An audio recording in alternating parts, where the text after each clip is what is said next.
ಪ್ರವಾಸ ನಿಮ್ಮ ಸಂಶೋಧನೆ ಮುಖ್ಯ ಭಾಗ್ಯ. ತುಂಬ ನೀವು ಓಡಾಡಿದ್ದೀರ ಕರ್ನಾಟಕದಲ್ಲಿ ಮತ್ತು ಹೊರಗೂ ಕೂಡ. ಈಗ ನೀವು ಬರೆದಿರೋ ಹೊಸ ಪ್ರವಾಸ ಕಥನ, ಪ್ರವಾಸ ಚಿಂತನೆ ಅಂತ ಕರಿತಾ ಇದ್ದಾರೆ, ಜೆರೂಸಲೇಮ್ ಪುಸ್ತಕನ. ಏನು ರಾಮತ್, ಪ್ರವಾಸ ನಿಮ್ಮ ಚಿಂತನೆಗೆ ಯಾವ ರೀತಿ ರೂಪಿಸಿರ್ಬೋದು? ಇದಕ್ಕೂ ಕೂಡ ಹಂಪಿ ವಿಶ್ವವಿದ್ಯಾಲಯ ಕಾರಣ ಅಂತ ನನ್ಗನ್ಸುತ್ತೆ. ಯಾಕಂದ್ರೆ ಪುಸ್ತಕಗಳನ್ನ, ಪ್ರಿಂಟ್ ಆದ ಪುಸ್ತಕಗಳನ್ನ ಟೇಬಲ್ ಮೇಲೆ ಇಟ್ಕೊಂಡು ರಿಸರ್ಚ್ ಮಾಡೋ ಒಂದು ಪದ್ಧತಿಯಿಂದ ಕಂಪ್ಲೀಟ್ ನನ್ನನ್ನು ಬೇರೆ ಹಾದಿಗೆ ಹೋಗು, ಜನರ ಹತ್ರ ಹೋಗು, ತಿರುಗಾಡು ಅಂತ ಒಂದು ತಳ್ಳಿತಲ್ಲ ಆ ಒತ್ತಡ, ಅದು ನನಗೆ ಇಡೀ ಭಾರತವನ್ನೇ ನಾನು ತಿರುಗಾಡಕ್ಕೆ ಅವಕಾಶ ಕೊಡ್ತು. ಮತ್ತು ಪ್ರವಾಸ ಕೂಡ ನನ್ನ ವೈಯಕ್ತಿಕವಾದ ಒಂದು. ಸೊ ನನ್ನ ಪ್ರವಾಸದಲ್ಲಿ 3 ಸ್ತರಗಳಿವೆ. ಒಂದು, ಕರ್ನಾಟಕದ ಹಳ್ಳಿಗಳಲ್ಲಿ ಜನರಲ್ಲಿರುವ ತಿಳುವಳಿಕೆಯನ್ನು ಪಡೆಯೋದಕ್ಕಾಗಿ ಮಾಡಿದ ಪ್ರವಾಸ, ಕ್ಷೇತ್ರ ಕಾರ್ಯಗಳು. ಎರಡನೇದು, ಭಾರತ. ನಿಜವಾಗ್ಲೂ ಚಂದನ್, ಭಾರತ ಬಹಳ ಸುಂದರವಾದ ದೇಶ. ಅದರ ಭೌಗೋಳಿಕ ಸಂಪತ್ತು. ನನಗೆ ನೋಡಿ, ಯಾವುದೋ ಒಂದು ಬಂಗಾಲ್ನಲ್ಲಿ ಯಾವುದೋ ಒಂದು ಕೊಂಕಾಳಿತಲ ಅಂತ ಒಂದು ಹಳ್ಳಿಗೆ ಹೋಗಿದ್ದೆ. ಅಜ್ಞಾತವಾದ ಜಾಗ. ಈಗ ನಾನು ಅಷ್ಟು ನಿರ್ಭೀತಿಯಿಂದ ತಿರುಗಾಡ್ತೀನೋ ಇಲ್ಲೋ ಗೊತ್ತಿಲ್ಲ. ಬಟ್ ಆದ್ರೆ ಜನ ಕರ್ನಾಟಕದಿಂದ ಇಲ್ಲಿ ಏನೋ ಅಧ್ಯಯನ ಮಾಡಕ್ ಬಂದಿದ್ದಾನೆ ಅಂತ ತಮ್ಮ ಮನೆಯ ಬಂಧುವಿನ ಹಾಗೆ ಪ್ರೀತಿ ಮಾಡಿದ್ದಾರೆ. ನನ್ಗೆ ನಿಜವಾಗ್ಲೂ ಕ್ಷೇತ್ರಕಾರದ ನೆನಪುಗಳು ಅಂದ್ರೆ ಊಟ, ವಸತಿ, ತಿಳುವಳಿಕೆ ಎಲ್ಲವನ್ನು ಕೊಟ್ಟ ಕರ್ನಾಟಕ ಜನ. ಸೊ ನಾನು ಆಮೇಲೆ ಸ್ವಲ್ಪ ವಿದೇಶಗಳಿಗೆ ಹೋಗಕ್ಕೆ ಶುರು ಮಾಡಿದೆ. ಭೂತಾನ್ ಮತ್ತು ನೇಪಾಳ. ಅನೇಕ ಸಲ ನಮ್ಮ ಪ್ರವಾಸ ಕಥನಗಳ ದೊಡ್ಡ ಸಮಸ್ಯೆ ಅಂದ್ರೆ ಇಂಗ್ಲೆಂಡ್ ಮತ್ತು ಅಮೆರಿಕದ 100 ಪ್ರವಾಸ ಕಥನ. ಆದ್ರೆ ನಮ್ಮ ಮೇಲೆ ತುಂಬಾ ಪ್ರಭಾವ ಬೀರುವ ಚೈನಾ ಮೇಲೆ, ನೇಪಾಲ್ ಮೇಲೆ, ಭೂತಾನ್ ಮೇಲೆ ಪ್ರವಾಸ ಕಥನಗಳೇ ಇಲ್ಲ. ಎಷ್ಟೊಂದು ಸಾಂಸ್ಕೃತಿಕ ಕೊಡುಗೆಗಳಾಗಿವೆ. ಸೊ ನನಗೆ ಆ 2ನೇ ಸ್ತರದಲ್ಲಿ ನಾನು ನಮ್ಮ ನೆರೆಯ ದೇಶಗಳಿಗೆ ಹೋಗಕ್ಕೆ ಶುರು ಮಾಡಿದೆ. 3ನೇದು, ನಾನು ಮಧ್ಯ ಏಷ್ಯಾಕ್ಕೆ ಹೋದೆ. ಅದು ನನ್ನ ಬಹಳ ತಿಳುವಳಿಕೆ. ಯಾಕೆ ನೋಡಿ, ಇವತ್ತಿಗೂ ನಾನು ಟರ್ಕಿಗೆ ಹೋದಾಗ, ಇಸ್ತಾನ್ಬುಲ್ ಅಲ್ಲಿ ಇರುವಾಗ, ಇಸ್ತಾನ್ಬುಲ್ನ ರಾಜಕುಮಾರನೊಬ್ಬನಿಗೆ ಅವರ ಅಣ್ಣನಿಂದ ಕೊಲೆಯಾಗುವ ಒಂದು ದುಸ್ಥಿತಿ ಬರ್ತದೆ. ಆವಾಗ ಒಬ್ಬ ವ್ಯಾಪಾರಿ ಮೂಲಕ ಅವನ ತಾಯಿ, ಆ ಮಗುವಿನ ತಾಯಿ, ಅವನನ್ನ ಇಲ್ಲಿಗೆ ಕಳಿಸ್ತಾಳೆ. ಅವನು ಬಿಜಾಪುರದ ಮೊದಲನೇ ಆದಿಲ್ ಶಾಹಿ ದೊರೆ, ಯೂಸುಫ್ ಆದಿಲ್ ಶಾಹಿ. ಸೊ ಅಷ್ಟರ ಮಟ್ಟಿಗೆ ಟರ್ಕಿ ಜೊತೆಗೆ, ಜೊರ್ಡಾನ್ ಜೊತೆಗೆ, ಇರಾಕ್ ಜೊತೆಗೆ, ಇರಾನ್ ಅಂತೂ ಬಿಡಿ, ಅದು ಯಾವತ್ತೂ ನಮ್ಮ ದೇಶದ ಒಂದು ಭಾಗ ಅನ್ನೋ ಥರದಲ್ಲಿ ಇದ್ದದ್ದು. ಯಾಕಂದ್ರೆ ಸಂಸ್ಕೃತ ಮತ್ತು ಪಾರ್ಸಿ ಭಾಷೆ ಒಂದೇ ಮಾತು, ಮೂಲದಿಂದ ಬಂದು. ಇವತ್ತು ಕನ್ನಡ ಭಾಷೆನಲ್ಲಿ ಎಷ್ಟೊಂದು ಸರ್ಕಾರಿ ಕಾರ್ಖಾನೆಯಲ್ಲಿ ಕಾಗದ ತಯಾರಾಗುತ್ತದೆ ಅಂತಂದ್ರೆ 4 ಫಾರ್ಸಿ ಶಬ್ದಗಳು, ಒಂದು ಕನ್ನಡ ಇದೆ. ಅಷ್ಟು ಮಟ್ಟಿಗೆ ಸಂಬಂಧ ಇದೆ. ಸೊ ಹೀಗಾಗಿ ಭಾರತದ ಜೊತೆಗೆ ಹಿಸ್ಟಾರಿಕಲಿ, ಕಲ್ಚರಲಿ, ಧಾರ್ಮಿಕವಾಗಿ ಸಂಬಂಧ ಇರೋ ದೇಶಗಳನ್ನು ನಾನು ನೋಡಕ್ಕೆ ಅಂತ ನಾನು ಹೋದೆ. ಆಮೇಲೆ ನಾನು ಸ್ವಲ್ಪ ಜರ್ಮನಿ ಮತ್ತು ವಿದೇಶಗಳಿಗೆ ಹೋದೆ. ಸೊ ಈ ಎಲ್ಲ ಅನುಭವಗಳನ್ನ ಕನ್ನಡಿಗರಿಗೆ ಹಂಚ್ಕೊಳ್ಳುವಾಗ I would like to say, share ಮಾಡೋದು, ಹೇಳೋದಲ್ಲ, ಶೇರ್ ಮಾಡುವಾಗ ನನಗೊಂದು ಸಮಸ್ಯೆ ಕಾಡಿತ್ತು. ಏನು ಅಂದ್ರೆ, ಈಗ ಮಾಹಿತಿ ತಂತ್ರಜ್ಞಾನದಲ್ಲಿ ಎಲ್ಲವೂ ಬೆರಳ ತುದಿಯಲ್ಲಿ ಸಿಗ್ತದೆ ಮಾಹಿತಿ. ನಾನು ಯಾಕೆ ಮಾಹಿತಿ ಕೊಡಬೇಕು? ಸೊ ನನ್ನ ಅನುಭವ ಮತ್ತು ಚಿಂತನೆಯನ್ನು ಮಾತ್ರ ಶೇರ್ ಮಾಡಬೇಕು. ಅದರಿಂದ ಹಳೆಯ ಪ್ರವಾಸ ಕಥನಗಳೇನು ಮಾಹಿತಿ ಕೊಡ್ತವೆ, ಅದರಿಂದ ಸ್ವಲ್ಪ ಹೊರಗಡೆ ಬಂದು ನನ್ನ ಚಿಂತನೆಯನ್ನು. ಯಾಕಂದ್ರೆ ಚಂದನ್, ಯಾವುದೇ ದೇಶಕ್ಕೆ, ಯಾವುದೇ ರಾಜ್ಯಕ್ಕೆ ಪ್ರವಾಸ ಹೋದ್ರೆ ಅದು ನನ್ನ ಕನ್ನಡಿ. ಅದು ನೋಡಿ, ನಾವು ಎಷ್ಟು ನದಿಗಳನ್ನ ಪೂಜೆ ಮಾಡ್ತೀವಿ, ಆದ್ರೆ ನಾವು ನದಿಗಳನ್ನು ಚಂದ ಇಟ್ಕೊಂಡಿಲ್ಲ. ಆದ್ರೆ ಅವ್ರು ನದಿ ಪೂಜೆ ಮಾಡಲ್ಲ, ನದಿ ಚಂದ ಇಟ್ಕೊಂಡಿದ್ದಾರೆ. ಅದು ನೋಡುವಾಗ ಈವನ್ ಭೂತಾನಲ್ಲಿ ನದಿಗಳು ಎಷ್ಟು ಚೆನ್ನಾಗಿವೆ. ಅಂದ್ರೆ ನಮ್ಮ ಸಂಸ್ಕೃತಿಯನ್ನು ನಾವು ವಿಮರ್ಶಕರಾಗಿ ನೋಡ್ಬೇಕು ಅಂದ್ರೆ ನಾವು ವಿದೇಶಗಳ ಸಂಸ್ಕೃತಿಯನ್ನು ಕನ್ನಡಿಯಾಗಿ ಬಳಸ್ಬೇಕು. ಅಥವಾ ಎಷ್ಟೋ ಸಲ ನಾವ್ ಎಷ್ಟು ಇಂಪಾರ್ಟೆಂಟ್ ಅಂತ ಕೂಡ ಅಲ್ಲಿಗೆ ಹೋದಾಗ ಗೊತ್ತಾಗ್ತದೆ, ನಮ್ಮ ಹ್ಯೂಮನ್ ರಿಲೇಷನ್ಸ್ ಇತ್ಯಾದಿ. ಸೊ ನಮ್ಮ ದೋಷನೂ ಗೊತ್ತಾಗ್ತದೆ, ನಮ್ಮ ಶಕ್ತಿನೂ ಗೊತ್ತಾಗ್ತದೆ. ಈ ಚಿಂತನೆಯನ್ನು ಹಂಚ್ಕೋಬೇಕು ಅಂತ ಹೇಳಿ ನಾನು ಉದ್ದೇಶಪೂರ್ವಕವಾಗಿ ಪ್ರವಾಸ ಚಿಂತನ ಅಂತ ಮಾಡಿದೆ. ರಹಮತ್, ನಾನು ಇನ್ನೊಂದು ಪ್ರಶ್ನೆ ಕೇಳಬೇಕು ಅಂತಿದ್ದೆ ನಿಮ್ನ. ಈ ಸಂಶೋಧನೆಗಳು ಮಾಡ್ತಾ, ಈ ತರ ಪ್ರವಾಸ ಹೊರಡ್ತಾ, ಪೂರ್ವ ಸಿದ್ಧತೆ ಅಂದ್ರೆ ಏನು ನಿಮಗೆ? ನೀವು ಯಾವ ರೀತಿಯಲ್ಲಿ ಇದನ್ನ ನೋಡಿದೀರ? ಒಂದು, ಚಂದನ್, ಸ್ವಲ್ಪ ಮಟ್ಟಿಗೆ ಓದ್ಕೊಳ್ತೇನೆ. ಈಗ ಟರ್ಕಿಗೆ ಹೋಗ್ಬೇಕು, ಭೂತಾನ್ಗೆ ಹೋಗ್ಬೇಕು, ನೇಪಾಳಕ್ಕೆ ಹೋಗ್ಬೇಕಂದ್ರೆ ಸ್ವಲ್ಪ ಮಟ್ಟಿಗೆ ಹೋಗ್ತೇನೆ. ಆದ್ರೂ ಆದಷ್ಟು ಹೋದ ಕಡೆ ಬಹಳ ಪ್ರಸಿದ್ಧವಾದ ಟೂರಿಸ್ಟ್ ಸ್ಪಾಟ್ಗಳಿದಾವಲ್ಲ, ಸಂತೆಗಳಾಗಿರ್ತವೆ, ಅಲ್ಲಿಗೆ ಹೋಗಲ್ಲ. ಮತ್ತು ಸ್ವಲ್ಪ ಭಿನ್ನವಾಗಿ ಬೇರೆ ಬೇರೆ ಹಳ್ಳಿಗಳಲ್ಲಿ, ಉದಾಹರಣೆಗೆ ನಾವು ಲಭಸ ಎಂಬ ಹಳ್ಳಿಲಿ ಉಳ್ಕೊಂಡಿದ್ವಿ ಭೂತಾನಲ್ಲಿ. ಅದು ಎಷ್ಟು ಅದ್ಭುತವಾದ್ರೆ ಬುದ್ಧಿಸಂನ ಬೇರೆನೇ ಚಿತ್ರ ಕೊಡ್ತು. ಅಲ್ಲಿ ಒಂದು ಶಿಷ್ಣಾರಾಧನೆಯ ಒಂದು ಬುದ್ಧಿಸಂ ಇದೆ ಅಲ್ಲಿ. ಸಂತಾನ ಆಗದಿರೋರು ಬಂದು ಅಲ್ಲಿ ಒಂದು ರಾತ್ರಿ ಇರ್ತಾರೆ, ಆ ಥರದ್ದೆಲ್ಲ ಇದೆ. ಸೊ ಅನೇಕ ಸಲ ನಾವು ಟೂರಿಸ್ಟ್ ಸ್ಪಾಟ್ಗೆ ಅಲ್ಲದೆ ಅಂದ್ರೆ ನನ್ನ ಸಂಶೋಧನೆ ಮತ್ತು ಸಾಂಸ್ಕೃತಿಕ ಆಸಕ್ತಿಯಿಂದ ಕೂಡ ನಾನು ಹಾಗೆ ಮಾಡ್ತೇನೆ. ಮತ್ತು ಆದಷ್ಟು ಜನರ ಜೊತೆಗೆ ಮಾತಾಡ್ತೇನೆ, ಸಾಮಾನ್ಯ ಜನರು, ಮಹಿಳೆಯರು ಮುಖ್ಯವಾಗಿ ಅವ್ರ ಜೊತೆಗೆ ಮಾತಾಡ್ತೇನೆ. ಯಾಕಂದ್ರೆ ಒಂದು ದೇಶದ ಚರಿತ್ರೆ ಅಲ್ಲಿನ ಪುಸ್ತಕಗಳಿಂದ, ಅಲ್ಲಿನ ವಿದ್ವಾಂಸರಿಂದ, ಅಲ್ಲಿನ ಗೈಡ್ಗಳಿಂದ ತಿಳ್ಕೊಳ್ಳೋಕ್ಕಿಂತಲೂ ಬಹಳ ಭಿನ್ನವಾಗಿ ಜನರ ಜೊತೆಗೆ ಮಾತಾಡಿದ್ರೆ ನಮ್ಗೆ ಗೊತ್ತಾಗ್ತದೆ. ಸೊ ಹಾಗೆ ನನ್ನ ನೋಡುವ ಮೆಥಡಾಲಜಿಲಿ ನಾನು ಸ್ವಲ್ಪ ಬದಲಾವಣೆ ಮಾಡ್ಕೊಳ್ತೇನೆ. ಅದು ಕ್ಷೇತ್ರಕಾರದಿಂದ ಬಂದ ತರಬೇತಿ ಅದು. ಹೀಗಾಗಿ ಬೇರೆ ಥರದ ಒಂದು ಚಂದನ್, ಒಂದಂತೂ ಸತ್ಯ, ನಮ್ಮ ರಾಜಕಾರಣ, ಪ್ರಭುತ್ವ ಬೇರೆ ಬೇರೆ ದೇಶಗಳ ಮೇಲೆ ಸೃಷ್ಟಿ ಮಾಡಿರೋ ತಿಳುವಳಿಕೆಗಳ ಆಚೆ ಜನರನ್ನು ಭೇಟಿ ಮಾಡಿದ್ರೆ ಬೇರೆನೇ ತಿಳುವಳಿಕೆ ಬರ್ತದೆ. ನಿಜವಾಗ್ಲೂ ಅಷ್ಟೊಂದು ದ್ವೇಷಗಳಿರೋಲ್ಲ, ಅಲ್ಲಿ ಬಹಳ ಪ್ರೀತಿ ಮಾಡ್ತಾರೆ ನಮ್ಮ ದೇಶವನ್ನ, ಹಾಗೆ ಅಂತ ನಮ್ಗೆ ಅನಿಸ್ತದೆ. ಈ ಅನುಭವದಲ್ಲಿ ಭಾಷೆ ಪ್ರಮುಖ ಆಗಲ್ಲ, ಒಂಥರದ ಬಾಂಧವ್ಯ ಗುರುತಿಸೋದ್ರಲ್ಲಿ. ಮತ್ತಿದು ನೀವು ಸಾಂಸ್ಕೃತಿಕ ವಿಮರ್ಶೆ ಜೊತೆ ಸಾಹಿತ್ಯ ವಿಮರ್ಶೆನೂ ಮಾಡಿದ್ದೀರ. ಸಾಹಿತ್ಯ ವಿಮರ್ಶೆ ಅಂದ್ರೆ ಬರಹಗಾರ ಲೇಖನಗಳು, ಅವ್ರ ಕಾವ್ಯ, ಅವರ ಇದು ನೀವು ನಾಟಕಗಳು ಮಾಡಿಲ್ಲ ಅಂತ ನಾನು ಗಮನಿಸಿದೆ. ಈ ಸಾಹಿತ್ಯ ವಿಮರ್ಶೆ ನಿಮ್ಮ ದೃಷ್ಟಿಯಲ್ಲಿ ಯಾವ ಥರ ಕೆಲಸ? ಆಮೇಲೆ ನೀವು ಇದೇ ಕೆಲಸವನ್ನ ನೀವು ವಿದ್ಯಾರ್ಥಿ ದಿನಗಳಿಂದ ಗಮನಿಸಿದ್ರೆ ಈಗ ಮಾಡ್ತಿರೋದು ಕಂಪೇರ್ ಮಾಡಿದ್ರೆ ನೀವು ಬೇರೆ ರೀತಿಯಲ್ಲಿ ಅರ್ಥ ಮಾಡ್ಕೊಂಡಿದ್ದೀರ ಅದನ್ನ? ನನಗೆ ಕಲಿಸಿದ ಇಬ್ಬರು ಗುರುಗಳು ತಮ್ಮ ಕಾಲದಲ್ಲಿ 80ರ ದಶಕದಲ್ಲಿ ಬಹಳ ಪ್ರಸಿದ್ಧ ವಿಮರ್ಶಕರು, ಜಿ.ಎಚ್. ನಾಯಕರು ಮತ್ತು ಎಚ್.ಎಂ. ಚೆನ್ನಯ್ಯನವರು. ಜಿ.ಎಚ್. ನಾಯಕರಂತೂ ಕನ್ನಡ ವಿಮರ್ಶೆಯಲ್ಲಿ ಅವ್ರು ಹೇಳಿದ ಕೊನೆ ಮಾತು ಅನ್ನೋ ಥರದಲ್ಲಿ ಇತ್ತು. ಸೊ ಹೀಗಾಗಿ ನಾನು ಅವರ ಶಿಷ್ಯನಾಗಿ ವಿಮರ್ಶೆಯನ್ನ ಶುರು ಮಾಡಿದೆ, ಸಾಹಿತ್ಯ ವಿಮರ್ಶೆಯನ್ನು ಶುರು ಮಾಡಿದೆ. ಅದ್ರ ಬಹಳ ಬೇಗ ಅದರಿಂದ ನನಗೆ ಹೊರಗಡೆ ಬರಬೇಕು ಅಂತ ಅನಿಸ್ತು. ಯಾಕೆಂದ್ರೆ ಈ ಕ್ಷೇತ್ರ ಕಾರ್ಯ ಮಾಡಿ, ಜನರನ್ನು ಭೇಟಿ ಮಾಡಿ, ಈ ಫಿಲಾಸಫಿ, ರಿಲಿಜನ್, ಕಲ್ಚರ್ಗಳ ಮೇಲೆ ಅಧ್ಯಯನ ಮಾಡಕ್ ಶುರು ಮಾಡಿದ್ಮೇಲೆ ಬಹಳ ನೀರಸ ಅನ್ಸ್ಲಿಕ್ಕೆ ಶುರು ಮಾಡಿತು. ಅಂದ್ರೆ ಬಹಳ ಬಹಳ ದೂರ ಈ ದಾರಿಯಲ್ಲಿ ಪ್ರಯಾಣ ಮಾಡಲಾರೆ ವಿಮರ್ಶೆಯಲ್ಲಿ ಅಂತ ಅನಿಸ್ತು. ಆದ್ರೂ ನಾನು ಏನ್ ಸಾಂಸ್ಕೃತಿಕ ಅಧ್ಯಯನಗಳು ಮಾಡಿದ್ರು ಸಾಹಿತ್ಯದ ವಿಮರ್ಶೆಯನ್ನು ಬಿಟ್ಟಿಲ್ಲ, ಆ ಟೂಲ್ ಅನ್ನು ಬಿಟ್ಟಿಲ್ಲ. ಯಾಕಂದ್ರೆ ಈ ಎಲ್ಲ ಪಂಥಗಳಲ್ಲೂ ಲಿಟ್ರೇಚರ್ ಇದೆ, ಸುಫಿಗಳ ಸಾಹಿತ್ಯ ಇದೆ, ಶಾಕ್ತ ಸಾಹಿತ್ಯ ಇದೆ, ತತ್ವಪದ ಸಾಹಿತ್ಯ ಇದೆ, ಆರೂಢ ಸಾಹಿತ್ಯ. ಸೊ ಅಲ್ಲಿ ನನ್ನ ಈ ಸಾಹಿತ್ಯ ವಿಮರ್ಶೆ ತರಬೇತಿಯನ್ನು ಬಳಸ್ತಾ ಇದ್ದೀನಿ. ಆದ್ರೆ ಕೇವಲ ಪ್ರಿಂಟೆಡ್ ಆದ ಒಂದು ಪುಸ್ತಕಗಳಿಗೆ ವಿಮರ್ಶೆ ಬರೆಯೋ ಒಂದು ಪದ್ಧತಿಯಿಂದ ನಾನು ಹೊರಗಡೆ ಬಂದೆ. ಮತ್ತು ನಾನು ವಿಮರ್ಶೆ ಶುರು ಮಾಡಿದಾಗ ಈ ಇಬ್ಬರು ಗುರುಗಳಿಂದ ಪ್ರಭಾವಿತನಾಗಿ, ಆಮೇಲೆ ಆರ್.ಕೆ. ಮಣಿಪಾಲ, ಎಸ್. ಶಿವಾನಂದ್ ಇವರು ವಿಮರ್ಶೆಗಳು ಓದುವಾಗ, ಬರ್ಗೂರ್ ಓದುವಾಗ ಹೆಚ್ಚು ಸಮಾಜ ಲಿಂಕ್ ಆಯ್ತು. ನಾನು ಈಗಲೂ ಗೌರವಿಸ್ತೇನೆ ಎಫ್.ಜಿ. ಕೃಷ್ಣಮೂರ್ತಿ ಮತ್ತು ಕುರ್ತಕೋಟೆಯವರ ವಿಮರ್ಶೆಯನ್ನು. ಆದ್ರೆ ನಂತರ ನಾನು ನಿಜವಾಗ್ಲೂ ನನ್ನ ಮೇಲೆ ಪ್ರಭಾವ ಬೀರಿದ್ದು ಜಿ. ರಾಜಶೇಖರ್ ಮತ್ತು ಡಿ.ಆರ್. ನಾಗರಾಜ್. ಸಾಹಿತ್ಯ ಎಷ್ಟು ಇಂಪಾರ್ಟೆಂಟ್ ಅಂತ ನಂಬಿ ಕೂಡ ಅದ್ರ ಆಚೆ, ಅದ್ರ ಜೊತೆಯಲ್ಲಿ ರಾಜಕೀಯ ಚರ್ಚೆಗೆ, ಸಮಾಜದ ಚರ್ಚೆಗೆ, ಫಿಲಾಸಫಿ ಚರ್ಚೆಗೆ, ಕಲ್ಚರ್ನ ಚರ್ಚೆಗೆ ಹೋಗ್ತಾರೆ ಅವರು. ಆ ಮಾದರಿ ನನಗೆ ಬಹಳ ಇಷ್ಟ ಆಯ್ತು. ಹೀಗಾಗಿ ನವ್ಯದ ವಿಮರ್ಶಕರಿಂದ ನಾನು ತರಬೇತಿ ತಕೊಂಡು, ಆಮೇಲೆ ಮಾರ್ಕ್ಸಿಸ್ಟ್ ವಿಮರ್ಶೆಯಿಂದ ಸ್ವಲ್ಪ ಕಾಲ ಇದ್ದು, ಈ ಬಗ್ಗೆ ಒಂದು ಸಾಂಸ್ಕೃತಿಕವಾಗಿ ನೋಡುವ ಒಂದು 3ನೇ ಹಂತಕ್ಕೆ ನಾನು ದಾಟಿದೆ. ನವೋದಯ ಕಾಲದ ವಿಮರ್ಶಕರಿದ್ರಲ್ಲ, ರಹಮತ್, ಡಿ.ಎಲ್.ಎನ್. ಆಗಿರ್ಬೋದು, ಇವನ್ ಕುವೆಂಪು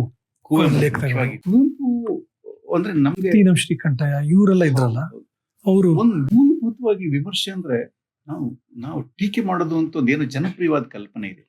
ಮೊದಲು ಸಾಹಿತ್ಯ ಕೃತಿಯನ್ನ ಪ್ರೀತಿ ಮಾಡ್ಬೇಕು. ಆ ಪ್ರೀತಿಯಿಂದ ನಾವು ನಮ್ಮ ಪಯಣ ಆರಂಭ ಮಾಡ್ಬೇಕು ಅಂತ ನಮ್ಗೆ ಕಲ್ಸ್ಕೊಟ್ಟವ್ರೆ ಇದ್ರು ಕುವೆಂಪು, ತೀನಂ ಶ್ರೀ ಅಥವಾ ಈ ಥರದವರೆಲ್ಲ. ಟೆಕ್ಸ್ಟ್ನ ಪ್ರೀತಿ ಮಾಡದೆ, ಲೇಖಕರನ್ನ ಪ್ರೀತಿ ಮಾಡದೆ, ನೀವು ಆಮೇಲೆ ನೀವು ಟೀಕೆ ಮಾಡೋದು ಅಂತ ಇಲ್ಲ, ಮೊದಲು ಪ್ರೀತಿ ಮಾಡ್ಬೇಕು ಅಂತ ಬೆಳೆಸೋರು. ಆದ್ರೆ ಅದಕ್ಕೊಂದು ನಿಜವಾಗ್ಲೂ ಒಂದು ಶಿಸ್ತು ಕೊಟ್ಟವ್ರು ನವ್ಯದವರು. ಸೊ ನನ್ಗೆ ಈಗ ವಿಮರ್ಶೆ ಈಗ ಏನಾಗ್ಬೇಕು ಅಂತ ನಾನು ಬಯಸ್ತಿದ್ದೀನಿ ಅಂದ್ರೆ, ಪ್ರೊಫೆಷನಲ್ ಆಗಿ ವಿಮರ್ಶೆಯನ್ನ ಪ್ರಾಕ್ಟೀಸ್ ಮಾಡೋ ಕೆಲವರು ಇದ್ದು ಅವ್ರು ಮಾತ್ರ ಮಾಡ್ತಾ ಇರುವಂತ ಪದ್ಧತಿ ನಿಂತು ಹೋಗ್ಬೇಕು. ಎಲ್ರು ಪುಸ್ತಕ ಓದೋರು ಎಲ್ರು ಕೂಡ, ಅದೊಬ್ಬ ಆಟೋ ಡ್ರೈವರ್ ಆಗಿರ್ಬೋದು, ಒಬ್ಬ ಇಂಜಿನಿಯರ್ ಆಗಿರ್ಬೋದು, ಒಬ್ಬ ಡಾಕ್ಟರ್ ಆಗಿರ್ಬೋದು, ನನಗೆ ಈ ಪುಸ್ತಕ ಯಾಕೆ ಮುಖ್ಯ ಆಯ್ತು ಮತ್ತೆ ಯಾಕೆ ಇಷ್ಟ ಆಗ್ಲಿಲ್ಲ ಅಂತ ತಮ್ಮ ಪ್ರತಿಕ್ರಿಯೆಯನ್ನು ಹೇಳಕ್ ಶುರು ಮಾಡಿದ್ರೆ, ಪ್ರೊಫೆಷನಲ್ ಆಗಿ ವಿಮರ್ಶಕರು ಬರೆಯೋ ಈ ಜಡವಾದ ವಿಮರ್ಶೆಗಿಂತ ಇದು ಹೆಚ್ಚು ಜೀವಂತವಾಗಿರ್ತದೆ, ಅದಕ್ಕೊಂದು ಬಹುತ್ವ ಬರ್ತದೆ ಅಂತ ನಂಗೆ ಅನ್ಸುತ್ತೆ. ನಂಗೆ ಯಾವಾಗ್ಲೂ ಲಂಕೇಶ್ ನೆನೆಸ್ಕೊಳ್ತೇನೆ. ಲಂಕೇಶ್ಗೆ ಸಾಹಿತ್ಯದ ವಿದ್ಯಾರ್ಥಿ ಆಗಿದ್ರು ಕೂಡ ಮೆಥಾಡಿಕಲಿ ವಿಮರ್ಶೆ ಮಾಡ್ತಿರ್ಲಿಲ್ಲ. ಖಂಡಿತ ಇಲ್ಲ. ಈ ಪುಸ್ತಕ ನಂಗೆ ಯಾಕೆ ಇಷ್ಟ ಮತ್ತೆ ಯಾಕೆ ಇಷ್ಟ ಇಲ್ಲ ಅಂತ ಸಾಮಾನ್ಯ ಜನರಿಗೂ ಅರ್ಥವಾಗಂಗೆ ಹೇಳೋರು. ನಂಗನ್ಸುತ್ತೆ ಈಗ ನಾವೆಲ್ಲರೂ ಕೂಡ ಲೇಖನ ಬರೀತಿರೋ ಎಲ್ಲಾ ಲೇಖಕರು, ಸಾಮಾನ್ಯ ಜನರು ಕೂಡ ಓದುಗರಾಗಿರೋರು ಪ್ರತಿಕ್ರಿಯೆಗಳನ್ನು ಕೊಡ್ತಾ ಹೋದ್ರೆ ಕನ್ನಡದ ವಿಮರ್ಶೆಗೆ ಒಂದು ಏನೋ ಜಡತೆ ಬಂದಿದೆಯಲ್ಲ, ಪ್ರೊಫೆಷನಲ್ ಕ್ರಿಟಿಕ್ಸ್ ಇಂದ ಅದು ಹೊರಟೋಗ್ಬಿಡುತ್ತೆ. ಮತ್ತೆ ಅದಕ್ಕೊಂದು ಜಾಗ ಇದೆ. ಅಂದ್ರೆ ಈ ಸಾಹಿತ್ಯದ ವಲಯದ ಹೊರಗಿಂದ ಪ್ರತಿಕ್ರಿಯೆ ನೀಡೋರ ಸಂಖ್ಯೆ ಜಾಸ್ತಿ ಆಗ್ತಿದೆ. ಅಲ್ಲೊಂದು ಕ್ರಿಯಾತ್ಮಕತೆ ನೀವು ಕಂಡಿದ್ದೀರಾ. ಆದ್ರೂ ಒಂದು ಶಿಸ್ತಿಂದ ಅಭ್ಯಾಸ ಮಾಡಿರೋ ಒಂದು ವರ್ಗ ಇದೆಯಲ್ಲ, ಒಂದು ಕಂಪ್ಯಾರಿಟಿವ್ ಅವೇರ್ನೆಸ್ ಇರುತ್ತೆ ಬೇರೆ ಬೇರೆ ಸಂಪ್ರದಾಯಗಳ ಬಗ್ಗೆ. ಆಮೇಲೆ ಸಾಹಿತ್ಯ ಪಠ್ಯವನ್ನ ಏನೋ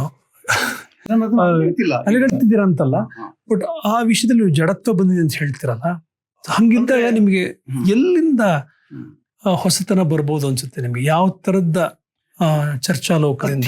ಲಿಟರರಿ ಆಗೋದೇ ಜಡತನ. ಆ ಲಿಟ್ರೇಚರ್ನ ಜೊತೆಗೆ ನಾವು ರಾಜಕಾರಣವನ್ನ, ಕಲ್ಚರ್ನ, ರಿಲಿಜನ್ನ, ನಮ್ಮ ಸುತ್ತಮುತ್ತ ಇರೋ ಬದುಕನ್ನ ಹಾಗೆ ಒಳಗೊಳ್ಳದೆ ಹೋದ್ರೆ ಅಂದ್ರೆ ಕೃತಿ ಎದುರುಗಡೆ ಇದೆ, ಅದನ್ನು ವಿರಚನೆ ಮಾಡಿ, ವಿರಚನೆ ಮಾಡಿ ವಿಮರ್ಶೆ ಅಲ್ಲ. ಆ ಕೃತಿ ಯಾವ ಒಂದು ಚಾರಿತ್ರಿಕ ಸಾಂಸ್ಕೃತಿಕ ಸಂದರ್ಭದಲ್ಲಿ ಜನ್ಮ ತಳೀತು, ಅದರ ಪರಿಣಾಮ ಸಮಾಜದ ಮೇಲೆ, ಪ್ರಭುತ್ವದ ಮೇಲೆ, ಓದುಗರ ಮೇಲೆ ಏನಾಯ್ತು, ಇವೆಲ್ಲವೂ ಸೇರ್ಬೇಕಲ್ಲ. ಆವಾಗ ಸಹಜವಾಗಿ ಅದು ಕೇವಲ ಲಿಟರರಿ ಸರ್ಕಲ್ ಇಂದ ಆಚೆ ಹೋಗುತ್ತೆ. ಅದು ಅದನ್ನ ಈಗ ನೋಡಿ, ನನ್ಗೆ ತುಂಬಾ ಪ್ರಭಾವ ಮಾಡಿದಂತಹ JH ನಾಯಕರ ವಿಮರ್ಶೆಯನ್ನ ಮರಳಿ ಓದೋಕ್ ಕಷ್ಟ ಆಗ್ತಿದೆ. ಆದ್ರೆ ರಾಜಶೇಖರ್ ಮತ್ತು DR ಅವರ ವಿಮರ್ಶೆ ಯಾಕೆ, ಅದೊಂದು ಸಾಂಸ್ಕೃತಿಕ ಸಂಕಥನವಾಗಿ ರೂಪಾಂತರಗೊಳ್ತು. ವಿಮರ್ಶೆ ಹಾಗೆ ರೂಪಾಂತರಗೊಳ್ಳದೆ ಹೋದ್ರೆ ಜಡ ಆಗ್ತದೆ ಅಂತ ನಂಗೆ ಅನ್ಸುತ್ತೆ. ರಹಮತ್, ನೀವು ಕನ್ನಡದ ಲೋಕದ ಹೊರತಾಗಿ ಬೇರೆ ಕಡೆಯಿಂದ, ಬೇರೆ ಭಾಷೆಗಳ ಲೇಖಕರು, ವಿಮರ್ಶಕರು ಯಾರು ನಿಮ್ಮನ್ನ ಹೆಚ್ಚು ಸ್ಪರ್ಶಿಸಿದ್ದಾರೆ, ಪ್ರಭಾವಿಸಿದ್ದಾರೆ? ಹಾಗೆ ಭಾರತದ ಬೇರೆ ಬೇರೆ ಭಾಷೆಗಳಲ್ಲಿ ಬಂದಿರೋ ಕೃತಿಗಳಲ್ಲಿ ನಾನು ಓದ್ತೇನೆ ಮತ್ತು ಅನುವಾದದಲ್ಲಿ ಓದ್ತೇನೆ, ಮೂಲ ಇಂಗ್ಲಿಷ್ಗಿಂತಲೂ. ಹಾಗೆ ಓದುವಾಗ ನಮ್ಮ ಲೇಖಕರ ಜೊತೆಗೆ ಅವ್ರನ್ನ ನಾನು ಜೋಡಿಸ್ಕೊಂಡು ಓದ್ತೇನೆ. ಉದಾಹರಣೆಗೆ ವೈಕಂ ನನ್ನ ಬಹಳ ಪ್ರಿಯವಾದ ಲೇಖಕ. ನನಗೂ ಕೂಡ ಸಾಮಾನ್ಯ ಅಂತ ಮುಂಡೇನ್ ಲೈಫ್ ಅಂತ ಕರಿತೀವಲ್ವಾ, ಸಾಮಾನ್ಯರ ಬದುಕನ್ನು, ದೈನಿಕ ಚಟುವಟಿಕೆಗಳನ್ನು ಒಂದು ದಾರ್ಶನಿಕವಾಗಿ ಕಟ್ಟಿಕೊಟ್ಟ ದೊಡ್ಡ ಒಂದು ಯಶಸ್ಸು ಅವತ್ತು. ಮತ್ತು ಪ್ರೇಮ, ಇನ್ಫ್ಯಾಕ್ಟ್ ಸೂಫಿಸಂನಿಂದ ಬಹಳ ಪ್ರಭಾವಿತರಾಗಿದ್ದ ಲೇಖಕರಲ್ಲಿ ವೈಕಂ ಒಬ್ರು. ಅವ್ರು ಓದುವಾಗ ನನಗೆ ಕುವೆಂಪು ನನಗೆ ನೆನಪಿಗೆ ಬರ್ತಾರೆ. ಕುವೆಂಪು ಜೊತೆಗೆ ಅವ್ರನ್ನ ಇಟ್ಟು ನೋಡ್ಬೇಕು ಅನ್ಸುತ್ತೆ. ಅಥವಾ ನಮ್ಮ ಗೋದಾನ್ ಅಥವಾ ಪ್ರೇಮ್ಚಂದ್ ಓದುವಾಗ ನಂಗೆ ದೇವನೂರು, ಇನ್ಫ್ಯಾಕ್ಟ್ ದೇವನೂರು ಒಂದ್ ಕಡೆ ಹೇಳಿದ್ದಾರೆ, ಪ್ರೇಮ್ಚಂದ್ ಅವರ ಕಫನ್ನಿಂದ ನಾನು ಪ್ರಭಾವಿತ.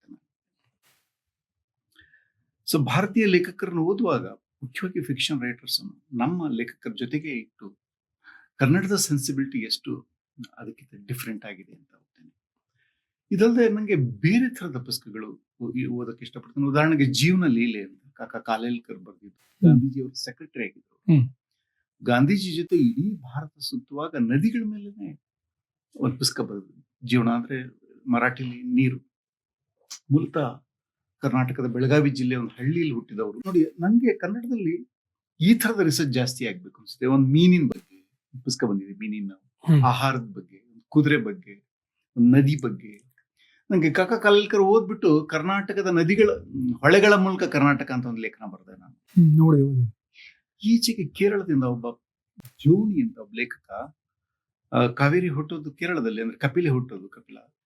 ಅವನು ಅದು ಪೂಂಪುಹಾರ್ನ ಅಂದ್ರೆ ಮದ್ರಾಸ್, ತಮಿಳುನಾಡಿನ ಪೂಂಪುಹಾರಲ್ಲಿ ಸೇರೋ ತನಕ ಆ ನದಿ ಜೊತೆಗೆ ಪ್ರಯಾಣ ಮಾಡಿ ಅದರ ಆಸ್ಪಾಸಿನ ಊರುಗಳ ಮೇಲೆ ಒಂದು ಅದ್ಭುತ ಪುಸ್ತಕ ಬರೆದಿದ್ದಾರೆ, ಕನ್ನಡಕ್ಕೆ ಬಂದಿದೆ. ಸೊ ನನ್ಗೆ ನದಿಗಳು, ನದಿಗಳ ಮೇಲೆ ಆಸಕ್ತಿ ಹುಟ್ಟಿಸಿದ್ದು ಕಾಕಾ ಕಾಲೇಲ್ ಪುಸ್ತಕ. ಮರಾಠಿನಲ್ಲಿ ಅಂತ ತುಂಬಾ ಪುಸ್ತಕಗಳನ್ನು ನಾನು ಇಷ್ಟಪಟ್ಟೆ. ಅದರಲ್ಲಿ ಮಾನವ ಎಚ್ಚೆತ್ತಾಗ, ಗೋದಾವರಿ ಪೊಳ್ಳೆಕರ್, ಒಬ್ಬ ಮೇಲ್ಜಾತಿಯ ಮೇಲ್ವರ್ಗಕ್ಕೆ ಸೇರಿದ ಹೆಣ್ಮಗಳು ತನ್ನ ಇಡೀ ಬದುಕನ್ನು ಮಹಾರಾಷ್ಟ್ರದ ಒಂದು ಬುಡಕಟ್ಟಿನ ಹಿತಕ್ಕಾಗಿ, ಏಳಿಗೆಗಾಗಿ ಕಳಿತಾಳಲ್ಲ, ಆ ಕಥನ, ಒಬ್ಬ ಹೆಣ್ಮಗಳು. ಸೊ ಬೇರೆ ಬೇರೆ ಭಾಷೆಯಲ್ಲಿ ಬಂದಿರುವ ಫಿಕ್ಷನ್ ಅಲ್ಲದೆ ಇರೋ ಈ ತರದ ಪುಸ್ತಕಗಳಿಂದ ನಾನು ತುಂಬಾ ಪ್ರಭಾವಿತನಾಗ್ತೀನಿ. ಹಂಗೆ ನೋಡಿದ್ರೆ ನಂಗೆ ಪ್ರಿಯವಾದ ಲೇಖಕ ಟಾಲ್ಸ್ಟಾಯ್. ಹ್ಮ್. ಟಾಲ್ಸ್ಟಾಯ್ ಓದುವಾಗಲೆಲ್ಲ ನನಗೆ ಕುವೆಂಪು ಜೊತೆಗೆ ಇಟ್ಟು ಹೋಗ್ತೇನೆ. ಯಾಕಂದ್ರೆ ಟಾಲ್ಸ್ಟಾಯ್ ಓದದ ಮೊದಲು ಟಾಲ್ಸ್ಟಾಯ್ ರಿಜೆಕ್ಟ್ ಮಾಡಿದ್ರು ಕುವೆಂಪು. ಏನಪ್ಪಾ ಇದು, ಅನ್ನಕರ್ಣಿನ ಆಧಾರದ ಕತೆ ಬರೆದಿದ್ದಾನೆ. ಆಮೇಲೆ ಅವ್ರಿಗೆ ಇನ್ಸ್ಪೈರ್ ಆಗಿ ತಮ್ಮ ಈ ಮಹಾಕಾದಂಬರಿಗಳನ್ನು ಬರೆದ್ರು. ಸೊ ಜಗತ್ತಿನ ಅತ್ಯಂತ ಶ್ರೇಷ್ಠ ಲೇಖಕರನ್ನೆಲ್ಲ ಓದುವಾಗ ಅವರು ಕನ್ನಡದವರೇ ಅಂತ ಅನ್ಸ್ಬಿಡುತ್ತೆ ನನಗೆ ಅನೇಕ ಸಲ. ಯಾರು ರಾಮತ್ ಈ ಶ್ರೇಷ್ಠ ಲೇಖಕರು ನಿಮ್ಗೆ ತುಂಬಾ ಇಷ್ಟಪಟ್ಟು ಓದೋರು ಯಾರು? ಕನ್ನಡ ಅಲ್ಲ, non Indian writers. Of course Marquez, Tolstoy. ಅಂದ್ರೆ ಫಿಕ್ಷನ್ ಅನ್ನು ಹೆಚ್ಚು ನಾನು ಆರಿಸ್ಕೊಂಡಿದ್ದೇನೆ. ಅಂದ್ರೆ ಯಾಕೆ ಅವರೆಲ್ಲ ಇಷ್ಟ ಆಗ್ತಾರೆ ಅಂದ್ರೆ, ಒಂದು ಕಾದಂಬರಿ ಬರೆಯುವಾಗ ಇಡೀ ಆ ದೇಶದ ಕಥನವನ್ನೇ ತಂದಿಟ್ಬಿಡ್ತಾರೆ.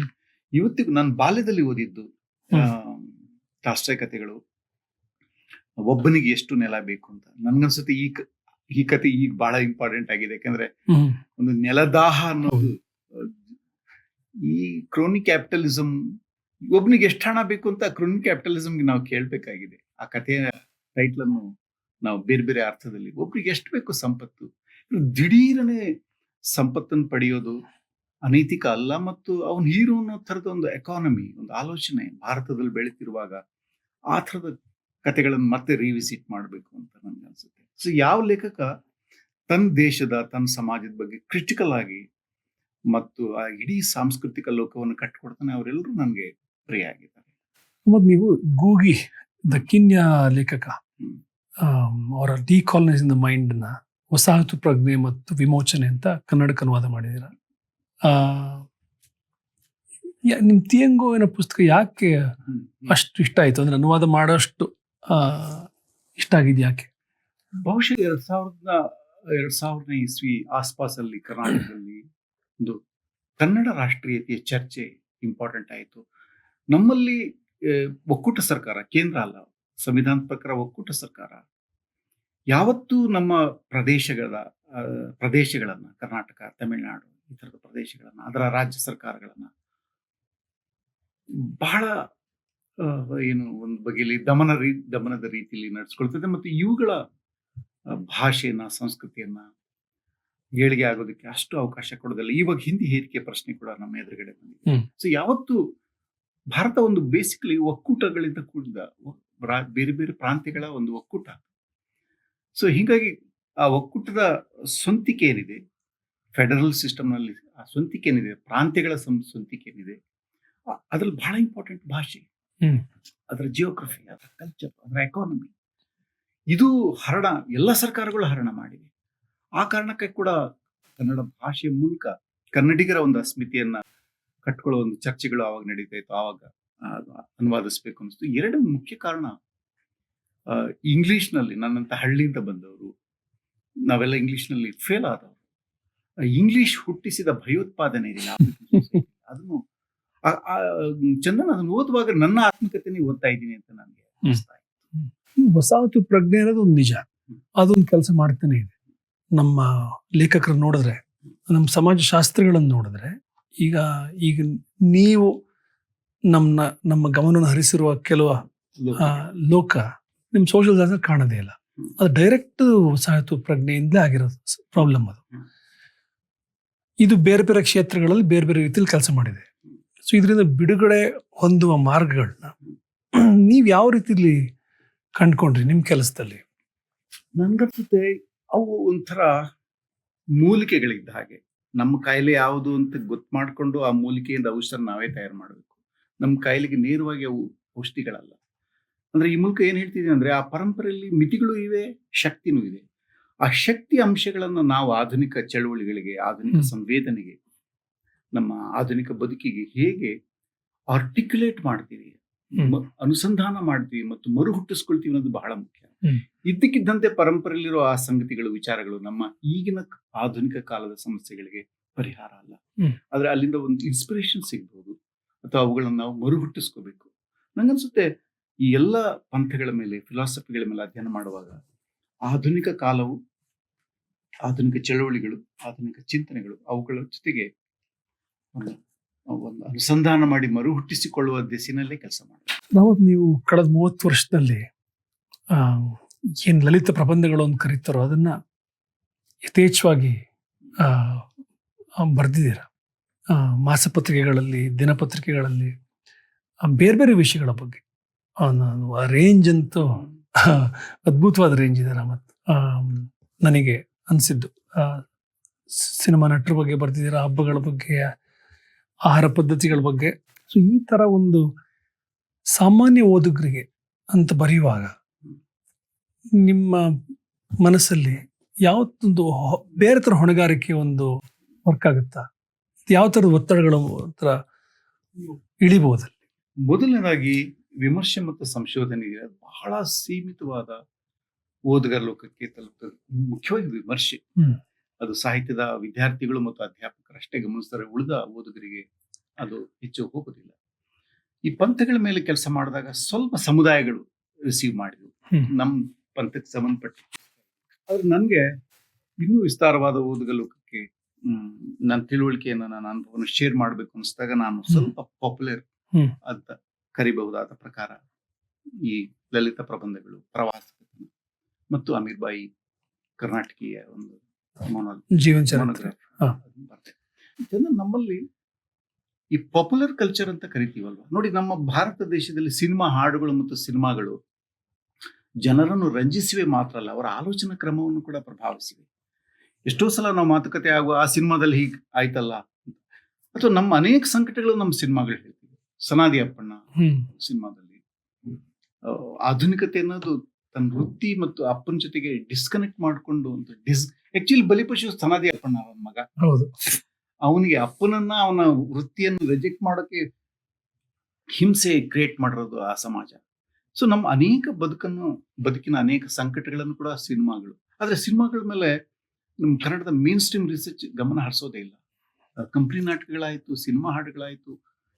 ನನ್ಗನ್ನಿಸ್ತದೆ ಇದು ಉದ್ದೇಶಪೂರ್ವಕವಾಗಿ ಮುರಿಬೇಕು ಅಂತಲೇ ನಾನು ಅಮೀರ್ ಬಾಯಿ ಅಧ್ಯಯನ ಮಾಡುವಾಗ, ಇನ್ಫ್ಯಾಕ್ಟ್ ಅಮೀರ್ ಬಾಯಿ ಬರೀ ಸಿನಿಮಾ ನಟಿ ಅಲ್ಲ, ಆಕೆ ರಾಷ್ಟ್ರೀಯ ಹೋರಾಟದಲ್ಲಿ ಭಾಗವಹಿಸಿದಳು, ಗಾಂಧೀಜಿ ಪ್ರಿಯವಾದಳು ಮತ್ತು ಗುಡಿ ಸಂಸ್ಕೃತಿನಲ್ಲಿ ಹಾಡ್ತಾ ನಟಿಸ್ತಾ ಇದ್ದಂತ ಎಲ್ಲ ಸಮುದಾಯಗಳಿಗೆ ಕಂಪನಿ ನಾಟಕ ಮತ್ತು ಸಿನಿಮಾ ಒಂದು ಬಿಡುಗಡೆಯಾಗಿ ಬಂದ್ಬಿಡ್ತು.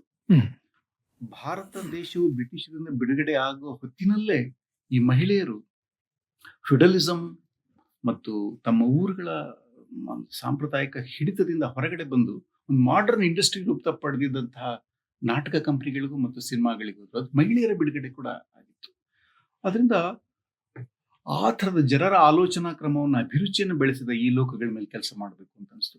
ಚಂದನ್ ಈ ಬಗೆಯ ಪುಸ್ತಕಗಳು ಬರೆದಾಗ ಈ ಪ್ರವಾಸ ಕಥನ,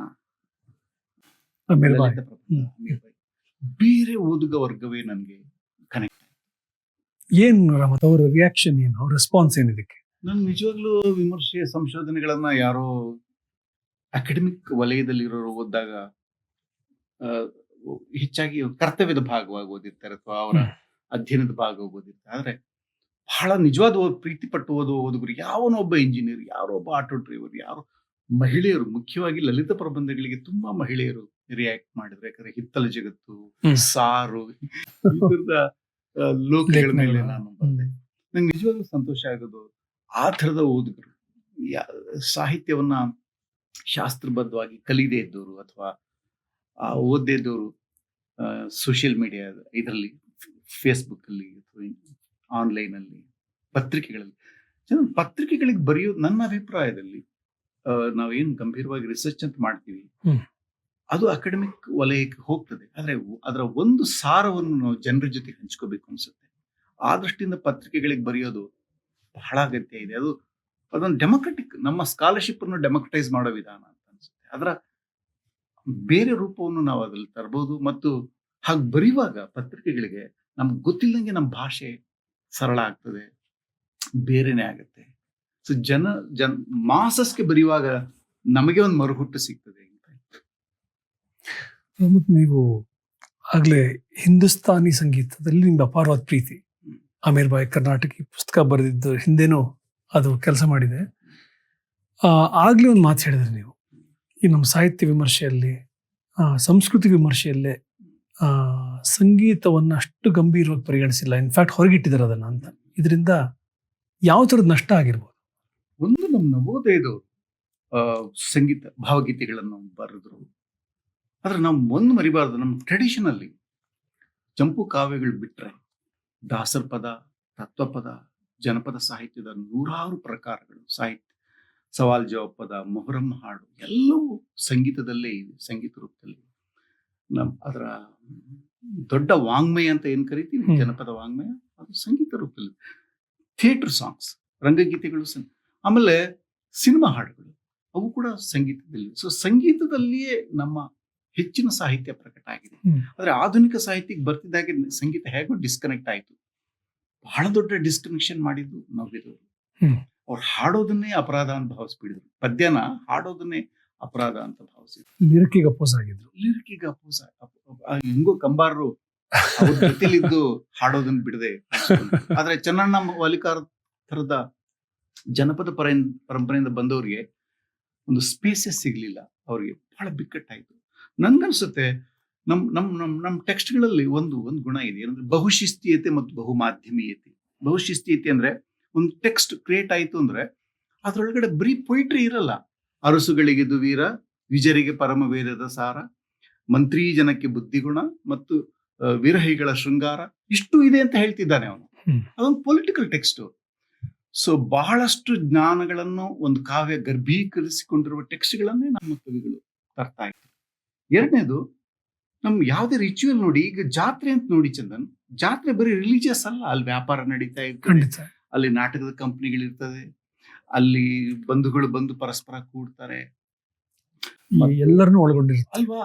ಅಂದ್ರೆ ನಮ್ಮ ಕಲ್ಚರ್ ಹಾಗೆ ಬಹು ಆಯಾಮದಿಂದ ಕೂಡಿದ್ದು, ಅದನ್ನು ಏಕಮುಖಗೊಳಿಸೋದೇ ಬಹಳ ದೊಡ್ಡ ದೋಷ ಅಂತ ಅನ್ಸುತ್ತೆ. ಸೊ ನನ್ಗೆ ಇವತ್ತು ಅನಿಸ್ತಿದೆ, ನಾವು ಸಾಹಿತ್ಯದ ಅಧ್ಯಾಪಕರಾಗಿರೋರಿಗೆ ಥಿಯೇಟರ್ ಜೊತೆಗೆ, ಸಿನಿಮಾ ಜೊತೆಗೆ, ಪೇಂಟಿಂಗ್ ಜೊತೆಗೆ, ಸ್ಕಲ್ಪ್ಚರ್ ಜೊತೆಗೆ ಮತ್ತು ಮ್ಯೂರಲ್ಸ್ ಜೊತೆಗೆ ಒಂದು ಅಭಿರುಚಿ ಇಲ್ಲದೆ ಹೋದ್ರೆ ನಾವು ಒಳ್ಳೆ ಸಾಹಿತ್ಯದ ಅಧ್ಯಾಪಕರಾಗಕ್ಕಾಗಲ್ಲ. ಮತ್ತು ನಮ್ಮ ವಿದ್ಯಾರ್ಥಿಗಳಿಗೆ ಕೂಡ ಈ ಬಹುಮಾಧ್ಯಮಗಳ ಬಗ್ಗೆ ಒಂದು ಎಕ್ಸ್ಪೋಜರ್ ಬೇಕು ಅಂತ ನಂಗೆ ಅನ್ಸುತ್ತೆ. ಇಲ್ಲದೆ ಹೋದ್ರೆ ಬರೀ ಲಿಟ್ರೇಚರ್ ಇದೆಯಲ್ಲ, ಅಕ್ಷರ ಕೇಂದ್ರಿತವಾದ ಲಿಟ್ರೇಚರ್, ಅದು ಬಹಳ ಬೋರಿಂಗ್ ಅನ್ಸುತ್ತೆ. ಸೊ ನೀವು ಹೇಳೋದು ನೋಡಿದ್ರೆ ನಮ್ಮ ಸಾಹಿತ್ಯ ಡಿಪಾರ್ಟ್ಮೆಂಟ್ಗಳು ತರಬೇತಿಯನ್ನು ಐಡಿಯಾನ ಮತ್ತೆ ಹೊಸದಾಗಿ ಯೋಚಿಸ್ಬೇಕಾಗತ್ತೆ. ಯಾಕಂದ್ರೆ ಮಂಟಸ್ವಾಮಿ ಕಾವ್ಯ ಪೊಯಿಟ್ರಿನಲ್ಲಿ ಅದು ಡಾನ್ಸ್ ಮಾಡ್ತಾನೆ ಅವ್ನ ನಡುವೆ, ಸ್ವಲ್ಪ ಇಮೇಜ್ ಕಟ್ಟೋ ರೀತಿನೇ ಬೇರೆ. ನೀವು ಎಲ್ಲಮ್ಮನ ಕಾವ್ಯ ಪೊಯಿಟ್ರಿ ಇದೆ ಮತ್ತು ಡಾನ್ಸ್ ಮಾಡ್ತಾರೆ.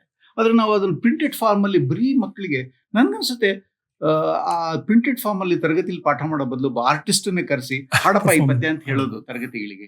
ಈಗ ಸ್ಮಾರ್ಟ್ ಕ್ಲಾಸಸ್ ಆಗಿದೆ. ಸೊ ನಮ್ಮ ಮಕ್ಕಳನ್ನು, ವಿದ್ಯಾರ್ಥಿಗಳನ್ನು ನಾವು ಬೇರೆ ಬೇರೆ ಮಾಧ್ಯಮಗಳಿಗೆ ಎಕ್ಸ್ಪೋಜರ್ ಕೊಡದೆ ಹೋದ್ರೆ ಅವ್ರು ಒಳ್ಳೆ ಲಿಟ್ರೇಚರ್ ಸ್ಟೂಡೆಂಟ್ ಆಗಲ್ಲ. ನಾವು ಅಧ್ಯಾಪಕರಾಗಿ ಬೇರೆ ಬೇರೆ ಈ ಮಾಧ್ಯಮಗಳಿಗೆ ಎಕ್ಸ್ಪೋಜರ್ ಆಗದೆ ಹೋದ್ರೆ, ಅಥವಾ ನಮ್ಮ ರಿಸರ್ಚ್ ಬೇರೆ ಬೇರೆ ಮಾಧ್ಯಮಗಳ ಮೇಲೆ ಕೆಲಸ ಮಾಡದೆ ಹೋದ್ರೆ, ನೋಡಿ ಇವತ್ತಿಗೂ ಕಂಪನಿ ನಾಟಕಗಳಲ್ಲಿ ಕನ್ಗಲ್ ಹನುಮಂತರಾಯರು ಅವರ ನಾಟಕಗಳು ಆಡದ ಹಳ್ಳಿಗಳೇ ಇಲ್ಲ ನಮ್ಮಲ್ಲಿ. ರಕ್ತರಾತ್ರಿ ನಾಟಕ, ಆದ್ರೆ ಕಂದಗಲ್ಲನ್ನು ನಾವು ದೊಡ್ಡ ರೈಟರ್ ಅಂತ ಭಾವಿಸೇ ಇಲ್ಲ.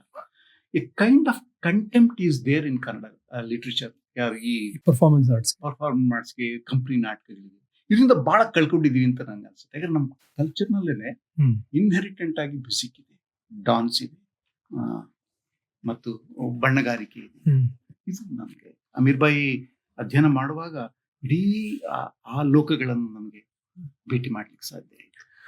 ಮತ್ತು ನೀವು ನಿಮ್ಮನ್ನ ಈ ಒಬ್ಬ ಯೂನಿವರ್ಸಿಟಿ ಬುದ್ಧಿಜೀವಿ ಅಂತ ಪರಿಗಣಿಸಿದೆ, ನಾನಾ ಪ್ರಕಾರದ ಜ್ಞಾನ ವ್ಯವಸ್ಥೆಗಳ ಜೊತೆ ಒಂಥರದ ಸಂಬಂಧ ಇಟ್ಕೊಂಡು, ಅದ್ರ ಜೊತೆಗೆ ಜನಪರ ಚಳುವಳಿಗಳ ಜೊತೆನೂ ನೀವು ಒಂಥರದ ಸಂಬಂಧ ಸತತವಾಗಿ ಉಳಿಸ್ಕೊಂಡ್ ಬಂದಿದ್ದೀರ. ಸೊ ಇದರಿಂದಾಗಿ ನಿಮ್ಮ ವೈಚಾರಿಕತೆಯಲ್ಲಿ, ನೀವು ಮಾಡಿದ ಕೆಲಸದಲ್ಲಿ ಯಾವ ಥರದ ಇನ್ಫ್ಲೂಯೆನ್ಸ್ ಅಂತಲ್ಲ, ಅದು ನಿಮ್ಮ ಗಮನವನ್ನು, ನಿಮ್ಮ ವೈಚಾರಿಕತೆಯ ಒಂದು ಗಮನ ಯಾವ ರೀತಿಯಲ್ಲಿ ರೂಪಿಸಿರ್ಬೋದು? ನಮ್ದು ಚಂದನ್ ಗಮನಿಸಿ, ನಮ್ ಎಲ್ಲ ರೈಟರ್ಸ್ ಬೇಸಿಕಲಿ ಚಳುವಳಿಗಾರ, ಬಸವಣ್ಣ ಚಳುವಳಿಗಾರ, ಕುವೆಂಪು ಎಂದೂ ಬೀದಿಗೆ ಇಳಿದು ಚಳುವಳಿ ಮಾಡಿದವರಲ್ಲ. ಆದ್ರೆ ಕರ್ನಾಟಕದ ಭಾಷಾ ಚಳುವಳಿ, ಜಾತಿ ವಿನಾಶ ಚಳುವಳಿ, ರೈತ ಚಳುವಳಿ, ಮಾತೃಭಾಷಾ ಚಳುವಳಿ, ಇವುಗಳನ್ನ ನಾವು ಕುವೆಂಪು ಬಿಟ್ಟು ಮಾಡಕ್ಕೆ ಆಗಲ್ಲ. ಸೊ ನಮ್ಮ ಕನ್ನಡ ಸಾಹಿತ್ಯದ ಒಳಗಡೆನೆ ಒಂದ್ ಬಗೆಯ ಚಳುವಳಿತನ ಇದೆ. ಅದು ಅದರ ವಿದ್ಯಾರ್ಥಿ ಆಗಿರೋನ್ಗೆ ಚಳುವಳಿತನ ಬಂದೇ ಬರುತ್ತೆ ಅಂತ. ಚಳುವಳಿಯಿಂದ ಯಾವಾಗ ಅದ್ರ ಜೊತೆ ಇರಬೇಕು, ಅದರ ಹೊರತಾಗಿ ಒಂದು ಡಿಸೆಂಗೇಜ್ಡ್ ಆಗಿ ಕೆಲವು ಗಳಿಗೆಗಳಲ್ಲಿ ಸಂಪೂರ್ಣ ನೀವು ಚಳುವಳಿಗೆ ನಿಮ್ಮನ್ನು ನೀವು ಒದಗಿಸ್ಕೊಂಡ್ರೆ ಅದ್ರದ್ದು ಎಫೆಕ್ಟ್ಸ್ ಬೇರೆ ಆಗುತ್ತೆ. ನನ್ಗೆ ಇದನ್ನ ಚರ್ಚೆ ಮುಂದುವರಿಸೋದಾದ್ರೆ, ಈ ಉದಾಹರಣೆಗೆ ನಮ್ಮ ಕರ್ನಾಟಕದ ಬಹಳಷ್ಟು ಚಳುವಳಿಗಳ ಹಿಂದೆ ಕನ್ನಡ ಮೇಷ್ಟ್ರು ಇದ್ದಾರೆ ಮತ್ತು ಇಂಗ್ಲಿಷ್ ಮೇಷ್ಟ್ರು ಇದ್ದಾರೆ. ರಾಮದಾಸ್ ಆಯ್ತು, ಬಗ್ಗೂರ್ ಆಯ್ತು, ಬಿ ಕೃಷ್ಣಪ್ಪ DSS ಇದೆ. ಸೊ ಈ ಸಾಹಿತ್ಯದ ಅಧ್ಯಯನ ಮತ್ತು ಚಟುವಟಿಕೆಗಳ ಹಿಂದಿನೇ ಚಳುವಳಿಯ ಗುಣ ಇದೆ. ಇನ್ನು ನೀವು ಕೇಳಿದ ಪ್ರಶ್ನೆ ಎಷ್ಟು ಮಟ್ಟಿಗೆ ಗುರುತಿಸ್ಕೋಬೇಕು. ಒಂದು, ನಾನು ಸಂಶೋಧನೆ ಮಾಡುವಾಗ ನನ್ನ ಈ ಸಂಶೋಧನೆ ಆಧುನಿಕ ಚಳುವಳಿಗೆ ಕೂಡ ಉಪಯುಕ್ತ ಆಗಬಹುದಾ ಅಂತ ಒಂದು ಸಣ್ಣ ಆಸೆ ಕೂಡ ನನಗೆ ಇತ್ತು. ಮತ್ತು ತತ್ವಪದಕಾರರು ಅದು ಸ್ವತಃ ಚಳುವಳಿನೇ. ಬಟ್ ಚಳುವಳಿ ಜೊತೆಗೆ ಯಾವ ರೀತಿ ಭಾಗವಹಿಸ್ಬೇಕು, ಎಷ್ಟು ಮಟ್ಟಿಗೆ ಭಾಗವಹಿಸ್ಬೇಕು ಅನ್ನೋದು ಖಂಡಿತ ನಮ್ಗೆ ಒಂದು ಲಿಮಿಟೇಷನ್ ಇದೆ. ಒಂದು ಇನ್ಸ್ಟಿಟ್ಯೂಷನಲ್ ಕೆಲಸ ಮಾಡ್ತಾ ಇರ್ತೀವಿ. ಬಟ್ ಆ ಚಳುವಳಿಗೆ ಬೇಕಾದ ತಿಳುವಳಿಕೆಯನ್ನು ಸೃಷ್ಟಿ ಮಾಡೋದು ಮತ್ತು ಚಳುವಳಿಗಳಲ್ಲಿ ಭಾಗವಹಿಸಿ ತಿಳುವಳಿಕೆಯನ್ನು ಪಡೆಯೋದು. ಚಂದನ್, ನನಗೆ ಚಳುವಳಿಗೆ ನನ್ನ ಸಾಹಿತ್ಯದಿಂದ ಉಪಯೋಗ ಎಷ್ಟಾಗಿದೆಯೋ ಗೊತ್ತಿಲ್ಲ, ಬಟ್ ಚಳುವಳಿಗಳಿಂದ ನನ್ನ ದೃಷ್ಟಿಕೋನ ತುಂಬಾ ಬದಲಾಗಿದೆ, ತುಂಬಾ ಪ್ರಯೋಜನ ಪಡ್ತಿದ್ದೀನಿ. ಅದ್ರ ಜೊತೆಗೆ ಒಂದು ಆರ್ಗ್ಯಾನಿಕ್ ಸಂಬಂಧ ಇಟ್ಕೊಳ್ಳೋಕೆ ಪ್ರಯತ್ನ ಮಾಡಿದ್ದೀನಿ. ಮತ್ತು ನೀವು ಕರ್ನಾಟಕದಲ್ಲಿ ಮುಸ್ಲಿಂ ಸಮಾಜನ ಹತ್ತಿರದಿಂದ ಗಮನಿಸಿದ್ದೀರ. ಸೊ ಈಗಿನ ಅಂದ್ರೆ ಇದೇ ಸಮಾಜದಲ್ಲಿ ಸೇರಿರೋ ಹಲವಾರು ಸಮುದಾಯಗಳು, ಮುಸ್ಲಿಂ ಸಮುದಾಯಗಳು, ಅವರ ಪರಿಸ್ಥಿತಿಗಳನ್ನ ನೀವು ಗಮನಿಸಿದಾಗ ಏನು ಕಾಣುತ್ತೆ? ಅಂದ್ರೆ ಅವರ ಯಾವ ರೀತಿಯ ತಲ್ಲಣಗಳನ್ನು ಎದುರಿಸ್ತಿದ್ದಾರೆ, ಕ್ರಿಯಾಶೀಲತೆ ಯಾವ ರೀತಿಯಲ್ಲಿ ಇರ್ಬೋದು? ನಾನು ಬಾಲ್ಯದಲ್ಲಿ ನನ್ನ ತಂದೆ, ನನ್ನ ಜೀವನದ ಎರಡು ಮುಖ್ಯವಾದ ನಿರ್ಣಾಯಕ ಗಳಿಗೆಗಳು ಅಂದ್ರೆ, ನನ್ನ ಅಪ್ಪ ಹಳ್ಳಿಯಿಂದ ಪೇಟೆಗೆ ಬಂದಿದ್ದು. ಎರಡನೇದು ಉರ್ದು ಶಾಲೆ ಬಿಡಿಸಿ ಅಥವಾ ಉರ್ದು ಶಾಲೆಗೆ ಸೇರಿಸ್ತಿ, ಕನ್ನಡ ಶಾಲೆಗೆ ಸೇರಿಸ್ತಿ. ಉರ್ದು ಶಾಲೆಗೆ ಸೇರಿಸ್ತಿಲ್ಲ ಯಾಕೆ ಅಂತಂದ್ರೆ, ಅಲ್ಲಿ ಓದ್ದವರು ಮುಂದೆ ಹೋಗಕ್ ಸಾಧ್ಯ ಇಲ್ಲ ಅಂತ ಒಂದು ರಿಯಾಲಿಟಿ ಇತ್ತು. ಸೊ ನಾನು ನನ್ನ 40 ವರ್ಷದ ಬದುಕಲ್ಲಿ ಅಂತ ಒಂದು ಐಡೆಂಟಿಟಿ ಕ್ರೈಸಿಸ್ ಅನ್ನೋ ಅಂತ ಪರಕೀಯಗೊಳಿಸುವ ಒಂಥರ ಆತಂಕ ಪಡುವ ಸನ್ನಿವೇಶ ಎದುರಿಸ್ತಿಲ್ಲ. ಆದ್ರೆ ಕಳೆದ 20 ವರ್ಷಗಳಲ್ಲಿ ಅದು ಜಾಸ್ತಿ ಕಾಣ್ತಾ ಇದೆ. ಒಂಥರದಲ್ಲಿ ಭಾರತದ ಮುಸಲ್ಮಾನರು ಚರಿತ್ರೆಯ ಬಲಿಪಶುಗಳು ಅನ್ಸುತ್ತೆ. ಯಾಕಂದ್ರೆ ಚರಿತ್ರೆಯಲ್ಲಿ ಯಾವನೋ ಏನು ಮಾಡಿದ್ ಹೋಗಿದ್ದಕ್ಕೆ ಅವರು ಉತ್ತರದಾಯಿಗಳನ್ನ ಮಾಡಲಾಗ್ತಾ ಇದೆ. ಟಿಪ್ಪು ಬಗ್ಗೆ ಚರ್ಚೆ ಆಗ್ತಿದೆ ಅಂದ್ರೆ ಟಿಪ್ಪು ಬಗ್ಗೆ ಚರ್ಚೆ ಅಲ್ಲ, ಟಿಪ್ಪು ಬಗ್ಗೆ ಚರ್ಚೆಯಲ್ಲಿ ಹುಟ್ಟುವ ಈ ಕೋಪವನ್ನ, ದ್ವೇಷವನ್ನ ಸಮುದಾಯಕ್ಕೆ ಶಿಫ್ಟ್ ಆಗ್ತಾ ಇದೆ. ಅದು ಹಿಸ್ಟ್ರಿಯ ಚರ್ಚೆ ಮಾತ್ರ ಅಲ್ಲ. ಮತ್ತು ಬೇರೆ ಯಾವುದೋ ದೇಶದಲ್ಲಿ ಯಾರೋ ಒಬ್ಬ ಉಗ್ರಗಾಮಿ ಏನಾದ್ರು ಮಾಡಿದ್ರೆ ಅದಕ್ಕೆ ಕೂಡ ಉತ್ತರದಾಯಿ. ಅದರಿಂದ ಒಂಥರದಲ್ಲಿ ಚಾರಿತ್ರಿಕ ಬಲಿಪಶು ಈ ಸಮುದಾಯ. ಮತ್ತು ಒಳಗಡೆಯಿಂದ ಸಂಪ್ರದಾಯವಾದಿಗಳನ್ನ ಎದುರಿಸಬೇಕಾಗಿದೆ, ಮುಸ್ಲಿಂ ಸಂಪ್ರದಾಯವಾದಿಗಳನ್ನು ಕೂಡ ಎದುರಿಸಬೇಕಾಗಿದೆ. ಮತ್ತು ಸಾಚಾರ್ ರಿಪೋರ್ಟ್ ಪ್ರಕಾರ ದಲಿತರಿಗಿಂತಲೂ ಶೈಕ್ಷಣಿಕವಾಗಿ ಮುಸಲ್ಮಾನರು ಹಿಂದುಳಿದಿದ್ದಾರೆ. ಆದ್ರಿಂದ ಇಂಥದೊಂದು ಬಿಕ್ಕಟ್ಟಲ್ಲಿ ಮುಸಲ್ಮಾನರು, ಭಾರತದ ಮುಸಲ್ಮಾನರು ಅದ್ರ ಏಕರೂಪಿಯಾಗಿಲ್ಲ, ಅದು ಬೇರೆ ಖಂಡಿತ ಬಹುರೂಪಿಯಾಗಿದೆ. ಹೊಸ ತಲೆಮಾರು ಬಹಳ ಕ್ರಿಯಾಶೀಲತೆಯನ್ನು ಪ್ರಕಟ ಮಾಡ್ತಿದೆ. ಯಾರೋ ರಲಿಯಾ ಅಂತ ಒಬ್ಬ ಹೆಣ್ಮಗಳು ಪದ್ಯ ಬರ್ತಿದ್ದಾಳೆ. ತುಂಬಾ ಜನ ಹೊಸ ತಲೆಮಾರಿನವರು ಬಹಳ ಡಿಫ್ರೆಂಟ್ ಆಗಿ ಕೋಮುವಾದವನ್ನು ಮತ್ತು ಒಳಗಿನ ಮೂಲಭೂತವಾದ ಎರಡನ್ನೂ ರಿಜೆಕ್ಟ್ ಮಾಡ್ತಾರೆ. ಭಾರತದಲ್ಲಿ ಬೇರೆ ಬೇರೆ ಸಮುದಾಯಗಳ ಜೊತೆಗೆ ನಾವು ಬದುಕಬೇಕಾಗಿದ್ದಿಲ್ಲ, ಆ ಸಂಬಂಧಗಳನ್ನ ಹೇಗೆ ಕಟ್ಕೋಬೇಕು ಅನ್ನೋದು ವಿಷಯದಲ್ಲಿ ಹೊಸ ತಲೆಮಾರೊಂದು ಉದಿಸ್ತಾ ಇದೆ ಅಂತ ನನಗೆ ಅನಿಸ್ತಿದೆ. ಚಂದನ್, ನಿಮ್ಗೆ ಗೊತ್ತಿದೆ, ನಮ್ಮ ರಾಜಕಾರಣ ಈ ಬಗೆಯ ಸಾಮಾಜಿಕ ವಿದ್ವೇಷಗಳನ್ನು ಹುಟ್ಟಿಸ್ತಾ ಸಮಾಜಕ್ಕೆ ಟ್ರಾನ್ಸ್ಫರ್ ಮಾಡ್ತಿರುವಾಗ ಸಮಾಜ ವಾಪಸ್ ರಾಜಕಾರಣಕ್ಕೆ ಹೇಳಬೇಕಾಗಿದೆ, ಇದಲ್ಲ ದೇಶ ಕಟ್ಟುವ ವಿಧಾನ ಅಂತ. ನನ್ಗನ್ಸುತ್ತೆ ಭಾರತದ ಸಾಮಾನ್ಯ ಜನ ಸಹನಶೀಲರು ಮತ್ತು ದ್ವೇಷ ಮಾಡೋ ಜನ ಒಂದು ಎಲಿಮೆಂಟ್ಸ್ ಎಲ್ಲ ಕಡೆ ಇರ್ತಾರೆ. ಆ ಸಾಮಾನ್ಯ ಜನ ಬಹಳ ಬಹುಸಂಖ್ಯಾತರಾಗಿರ್ತಾರೆ, ಆದ್ರೆ ವಾಯ್ಸ್ಲೆಸ್ ಆಗಿರ್ತಾರೆ. ಅವ್ರ ಜೊತೆಗೆ ಬದುಕುವ, ಅವ್ರ ಜೊತೆಗೆ ಸಂಬಂಧ ಬೆಳೆಸುವ, ಅವ್ರ ಜೊತೆಗೆ ಒಂದು ಒಡನಾಟ ಮಾಡುವ ಒಂದು ಹೊಸ ಹಾದಿಯಲ್ಲಿ ಒಂದು ಹೊಸ ತಲೆಮಾರು ಬರ್ತಾ ಇದೆ ಅಂತ ನನಗೆ ಅನಿಸ್ತಿದೆ. ಈಗ ನೀವು ಮಾಡ್ತಿರೋ ಸಂಶೋಧನೆ ಕರ್ನಾಟಕದ ಬೌದ್ಧ ಸಮುದಾಯಗಳ ಬಗ್ಗೆ, ನಾವು ಬೌದ್ಧರನ್ನು ಸೇರಿಸಿ ಇವ್ರ ಬಗ್ಗೆ ಯಾವ ತರದ್ದು ನಿಮ್ಮ ಸಂಶೋಧನೆ ಅಂದ್ರೆ, ನಿಮ್ಮ ಯಾವ ತರದ್ದ ಯಾವ ಪ್ರಶ್ನೆಗಳಿಂದ ನೀವು ಇವ್ರನ್ನ ಸ್ಟಡಿ ಮಾಡ್ತಾ ಇದ್ದೀರಾ? ಕರ್ನಾಟಕದ ಬದುಕನ್ನು, ಜನರ ಬದುಕನ್ನು ರೂಪಿಸಿರುವ ಮುಖ್ಯ 5-6 ಫಿಲಾಸಫಿಗಳನ್ನು ನಾನು ಗುರ್ತು ಮಾಡ್ಕೊಂಡೆ. ಸುಫಿಸಂ, ನಾಥ, ಶಾಕ್ತ, ಆರೂಢ, ಅವಧೂತ ಅಂಡ್ ದಿಸ್ ಇಸ್ ಧಮ್ಮ. ಧಮ್ಮಕ್ಕೆ ಬುದ್ಧ ಬಳಸಿದ ಶಬ್ದ ಅದು ಧಮ್ಮಕ್ಕೆ 2 ಡೈಮೆನ್ಷನ್ ಇದೆ. ಹಿಸ್ಟಾರಿಕಲ್ ಧಮ್ಮ ಅಂದ್ರೆ ಕರ್ನಾಟಕದಲ್ಲಿ ಗತಕಾಲಕ್ಕೆ ದೊಡ್ಡ ಬೌದ್ಧ ಸಮಾಜ ಇತ್ತು. ಇಡೀ ದಕ್ಷಿಣ ಕನ್ನಡದಲ್ಲಿ ಎಲ್ಲ ಕಡೆ ಬೌದ್ಧ ವಿಗ್ರಹಗಳು ಸಿಗ್ತಾ ಇವೆ, ಸ್ತೂಪಗಳು ಸಿಗ್ತಾ ಇವೆ, ದೊಡ್ಡ ಪ್ರಮಾಣದಲ್ಲಿತ್ತು. ಮತ್ತು ಸಾತವಾಹನರ ಕಾಲದಲ್ಲಂತೂ ನಮ್ಮ ಇಡೀ ಗುಲ್ಬರ್ಗ ಭಾಗದಲ್ಲಿ ಮತ್ತು ಅಶೋಕನ ಶಾಸನಗಳು ಎಷ್ಟೊಂದಿವೆ.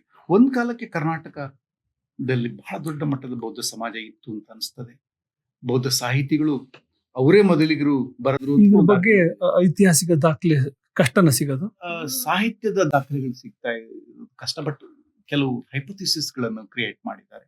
ಉದಾಹರಣೆಗೆ ಕವಿರಾಜ ಮಾರ್ಗದಲ್ಲಿ ಇಂತಿಂತ ಕವಿಗಳು ಇದ್ರು ಅಂತ ಹೇಳುವಾಗ ಅವ್ರು ಬಹುಶಃ ಬೌದ್ಧ ರೈಟರ್ಸ್ ಆಗಿರ್ಬೋದು.